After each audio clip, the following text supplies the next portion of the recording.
Hello everyone, welcome back to more Yu-Gi-Oh content. This is a follow-up video to my previous deck profile, Cold as Ice, featuring the Rikka archetype.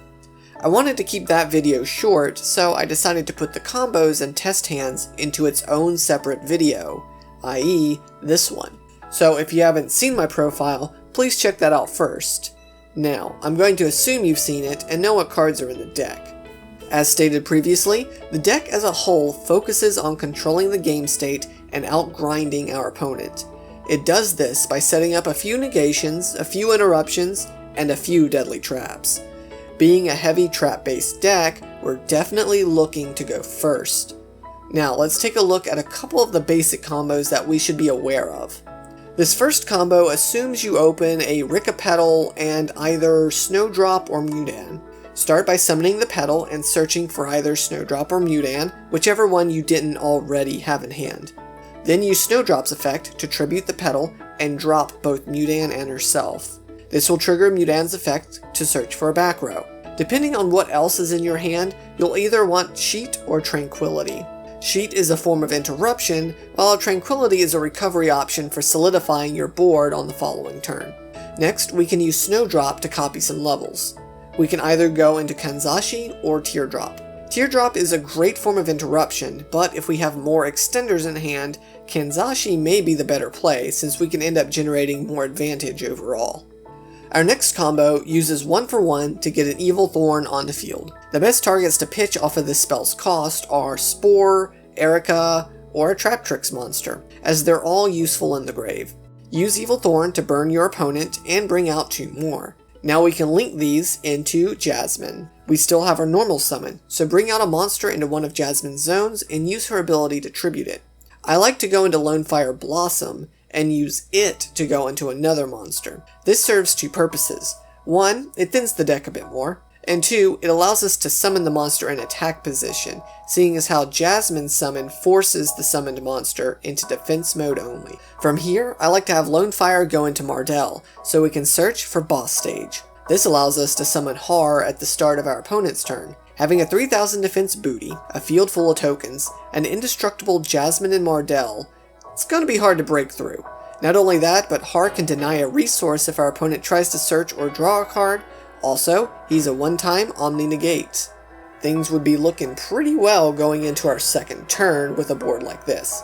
For a third combo, let's foolish out a Traptrix monster. Now we can normal summon Dionaea to revive the monster that we sent. We can activate Rikka Glamour while tributing Dionaea. This lets us search for Primula and another level for, say, another Traptrix monster. Now, at the resolution of Glamour, a plant was tributed, meaning we can special out the Primula that we just searched. Now we can overlay into Strena and bring back the Primula. Now, if we have another way to tribute a monster, say Mudan, we can sack the Strena, get Mudan, get a Rikka Trap, and summon Hyperiton for a monster negate. These plays aren't amazing, but they're good.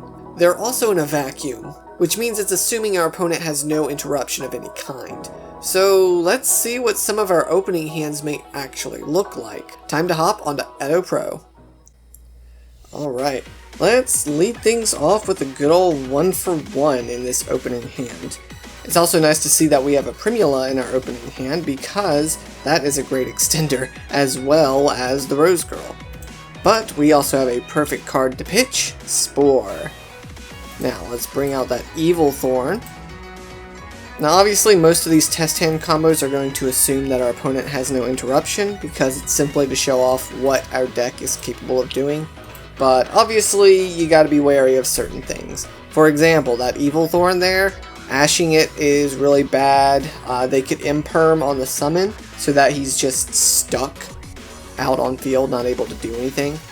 But we went ahead and tributed a monster, so let's go ahead and drop the Primula. Now, we can turn these Evil Thorns into Jasmine. And since plants were sent to the grave, we can go ahead and drop the Rose Girl. Now, we can go ahead and use our normal summon. So there's basically 2 different ways we can go. One, we can sink into the level 7 Perialis, but there's not really too much of a point of that, considering we don't have high-level plants in our grave, so it's kind of just jumping the gun on that one. So instead, I think what we're going to do is go ahead and normal summon the Myrmeleo, That way we can also get an interruption in the form of a trap. Now, if we know what kind of deck our opponent's running, then this choice is a little bit easier, but assuming this is game 1, turn 1, I would go with the most generic card, which is Floodgate, just because this can be triggered on any kind of summon whatsoever. So I'm going to pick up the Floodgate, but obviously you can tailor that choice depending on certain knowledge that you may have. Now I'm going to go ahead and overlay into Strenna with both of our level 4 monsters. Make sure you summon Strenna in the zone that Jasmine points to, seeing as how Jasmine needs to tribute a monster that she points to. But before we tribute Strenna, I'm going to go ahead and sack off the Myrmeleo, that way that is in the grave. And I'm just going to go ahead and add, it doesn't really matter, I want to leave Spore in the grave. Evil Thorn is kind of a dead card, but at least it might be discard fodder or something like that in the future. But we'll go ahead and use Jasmine to tribute the Strenna, bring out the Lonefire. And because Strenna was tributed while she still had material, we can bring out something. Really, we've got a lot of choices here, but it really comes down to either Teardrop for if we want some sort of tributing interruption, or Hyperiton for monster negation. Seeing as how we don't really have a negate on board just yet, Hyperiton seems like the better choice. But at the same time, I'm also getting ready to sack off this Lonefire Blossom, which means I can go into any plant. So if I went into Snowdrop, I could turn Rose Girl into a level 8, overlay into Teardrop, and still have the Hyperiton, that way we'd have both. Or I can have Lonefire go into Mardel, search the boss stage, and have the Generaider plays as well. The problem with the Generaider play is it doesn't really give us much of a follow-up. Like, it pretty much ensures our opponent's not really going to be able to do too much to us on the following turn. But again, we don't really have a follow-up play ourselves, so I think the best option here is to go into the Hyperiton. Alright, attach Strenna herself, nice. Now let's get rid of the Lonefire Blossom, sack that for a Snowdrop, and now use Snowdrop's effect to copy her own level. This allows us to go into Teardrop using the Rose Girl and the Snowdrop. So Snowdrop became Teardrop. And of course I like summoning her to a zone that Jasmine points to, that way she has battle protection. I'm not really worried about her dying in battle, she's going to be really strong anyways, but you never know. Now we can set a trap, and we're pretty much good to go. I don't really have too much else I can do. I suppose I could have used Hyperiton's ability to attach one of the other Evil Thorns engraved to it, so I have an additional material. It is what it is. Basically, we have a monster negate, we have a quick tribute, and upon any summon, we can set something permanently. So I think we're set up pretty well for our first turn. Let's just go ahead and go to end phase and skip our opponent's turn just to see what our next card would have been. See if we have any kind of good follow-up play.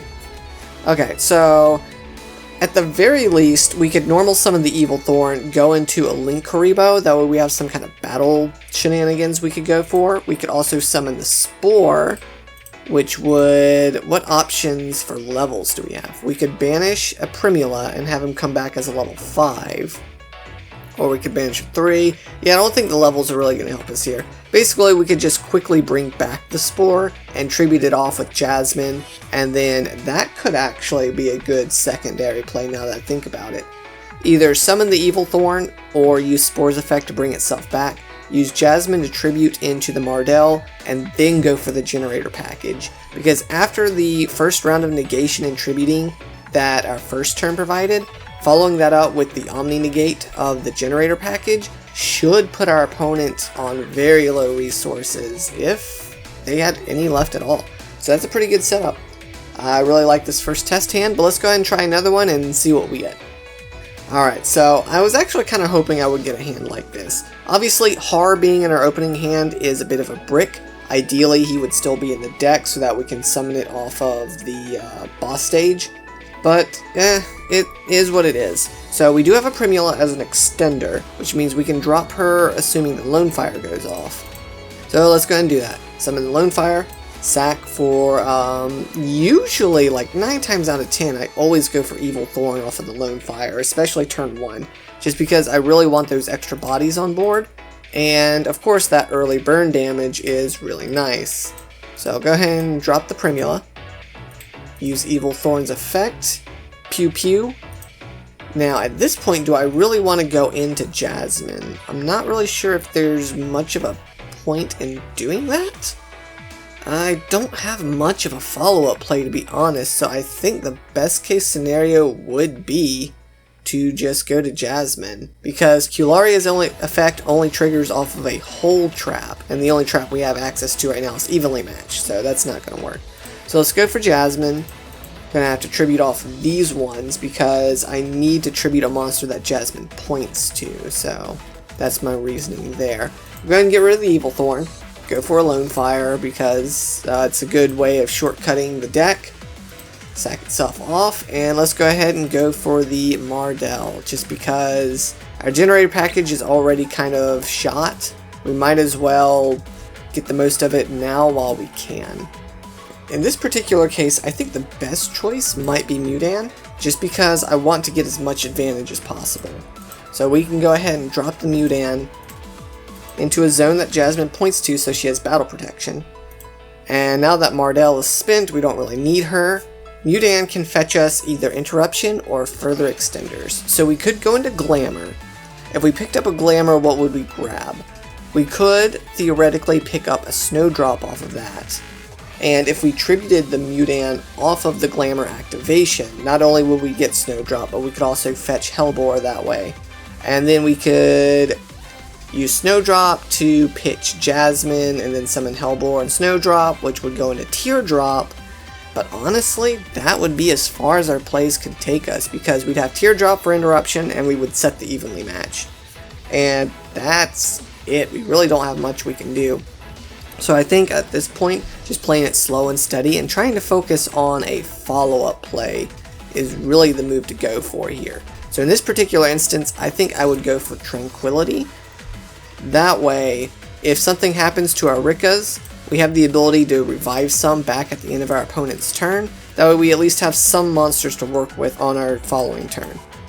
Besides that, we also have Evenly Matched to try and neuter our opponent's advantage.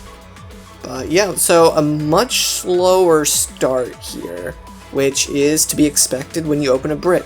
Now, there are a decent number of bricks that are possible to be opened with this kind of deck. Obviously, any of these Generaider cards are bricks, although there's very few in the deck.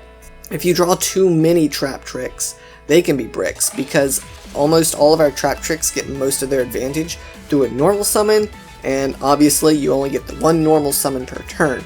So you're only going to be able to feasibly trigger one Traptrix search kind of effect per turn. That means any additional copies in your hand are effectively dead. Not only that, but of course the Evil Thorns, if you open more than one in your opening hand, that kind of sucks. Very unlikely, again, because it's just the 3 Evil Thorns in a 48 card deck, but in my testing I have had that happen to me, so it is certainly possible. But overall, that's pretty much all I really want to show with the deck. This deck is super reliant upon its normal summon. Petal, Thorn, Lonefire, all of our Traptrix monsters, they each require our normal summon. So that's a bit of a bottleneck this deck can run into. Also, going second kinda sucks, since most of our traps prevent our opponent from popping off, but don't really do much once they've established a board of their own. Overall, I'm still a fan of this build, but I can't deny it definitely needs more testing. That being said, wish me luck as I take this deck to face off against Cameron Gaming, TCG, and Collectibles. Here's hoping he doesn't give me the cold shoulder. Have a blessed day, and I'll see you all in a bit.